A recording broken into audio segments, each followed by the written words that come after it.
I'm Forrest Saunders standing inside the state capitol. We are now just one step away from getting those immigration reform bills on Governor Ron DeSantis' desk. On Thursday, they will now be on the floor in both the House and Senate chambers. And one of the ongoing biggest criticisms of policies, that repeal of in-state tuition for undocumented students.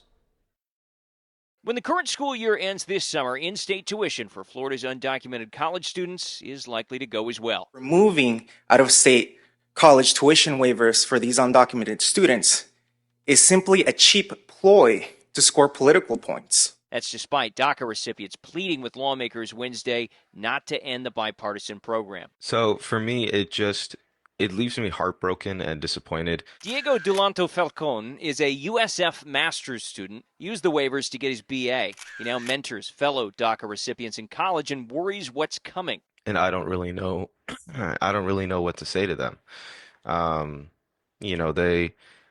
There is no other option for a lot of these students. The state says about 6,500 used the waivers, the vast majority likely undocumented, according to lawmakers. Florida, according to estimates, missing out on more than $40 million. And supporters say creating an incentive for illegal immigration. Breaks my heart when I hear from these people. I am sorry that their parents did it to them.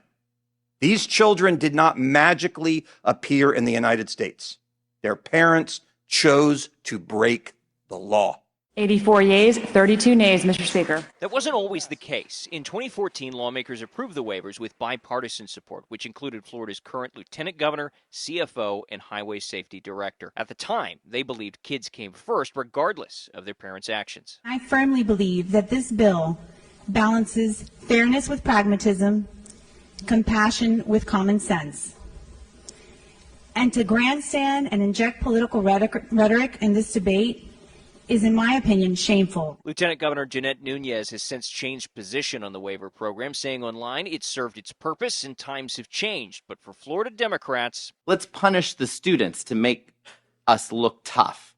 It's more like bullying, which is shameful, plain and simple. Members now urging Republicans to at least back amendments adding a grandfather clause, shielding those currently enrolled. The poison pill is in-state tuition.